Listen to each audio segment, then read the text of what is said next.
All right, let me start off saying I'm going to talk about spoilers. I don't give a fuck. If you don't want to see spoilers, stop watching.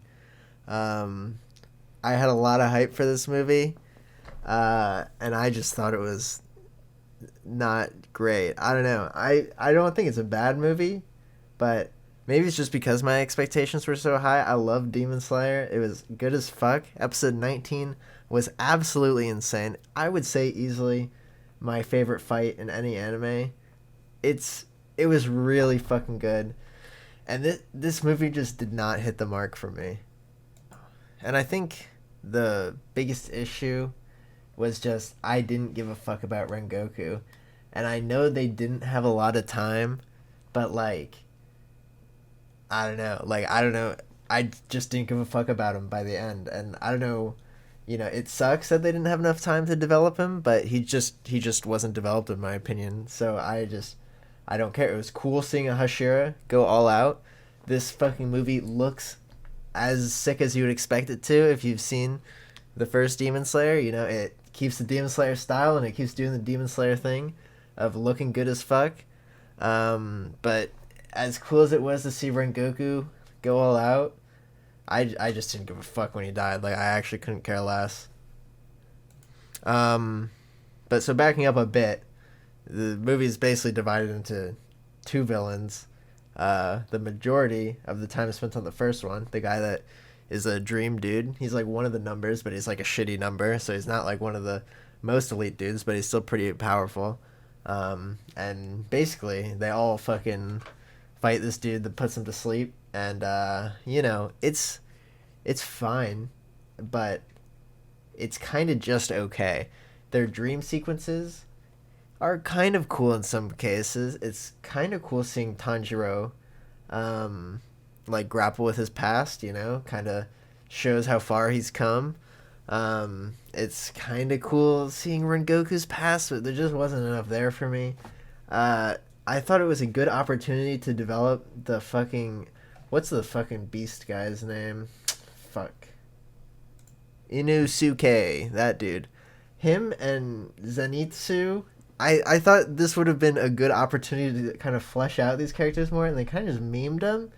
I thought that was pretty bad, but it wasn't unbearable or anything. I mean, they're kind of meme characters, I guess, but I don't know. It was cool seeing them all come together and kind of go off. Zenitsu has some good moments. Nezuko has some good moments. Inosuke and Tanjiro have some good moments fighting that dude. Uh, it was just okay, and it needed to be not just okay. I don't know. This first section I thought was it was just disappointing. Like, I didn't think the Dream Dude was a bad villain, but he wasn't really that compelling, and there wasn't really much reason to care about him. So I think even in the few episodes of the episode 19, the spider guy fight, I thought even that villain was far more developed. Far more, actually, way more developed. And maybe it's not fair to expect every villain to be that developed, but this is kind of the villain that takes up a majority of the movie, and he was outdone by a character that was for 3 episodes in the first season. Spider Boy. I need to look up his fucking name. Okay, I think his name is Rui. If you've seen Demon Slayer season 1, you know him as episode 19 Spider Dude, main antagonist of the absolute best arc of that show. I thought that character was far more compelling and developed as a villain, as a kind of minor villain, than this dream guy was. I don't know. It didn't work for me. There were some cool moments, but it was just okay. And then moving into the second part of the movie was when the big boy showed up. The actual elite as fuck dude. Fuck, what's his name? Okay, I think his name is Akaza. He's one of the big boys.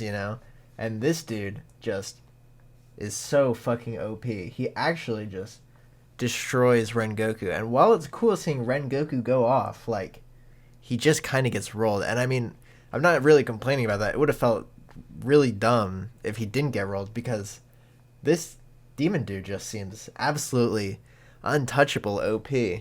And I mean, that's kind of cool, but at the same time, it's going to be weird having, like, this dude isn't even the top of the top. So it's going to be weird. I don't know how they're going to handle the power levels of how Tanjiro is eventually going to become this powerful. It seems pretty fucking wild how OP this guy is, like, because, you know, it's cool seeing Rengoku just give it his all, but, like, at the same time, it really doesn't ever feel like he stands a chance. The closest he has to winning is just the sun existing. So I don't know how they're gonna handle that. I mean, it does seem like they're kind of hinting at Tanjiro to go. Rengoku tells him to go somewhere, learn about his fire powers or whatever. Maybe that'll kind of help bridge the gap. And I mean, you know, maybe there's still quite a bit of time before Tanjiro eventually takes this dude down. I don't know, though. This movie looked fucking great. I also didn't see it in theaters, so maybe that adds a lot to the experience. Maybe the animation can actually absolutely just hard carry it if you're in the theaters. That's possible. But for me, just watching it online, the animation it wasn't good enough to carry how just mediocre I thought the story was. I mean, if you like Demon Slayer, you're probably gonna want you're gonna want to watch it because it's part of the demon, like, it's canon, which is cool. I mean, if you're gonna do an anime movie, it should be canon. I think it's dumb if you're just gonna do other shit like My Hero Academia does. Like, I don't know why I would ever watch a My Hero Academia movie. So it's cool that this shit is like canon. It's part of the story. If you're a Demon Slayer fan, you're probably gonna like it.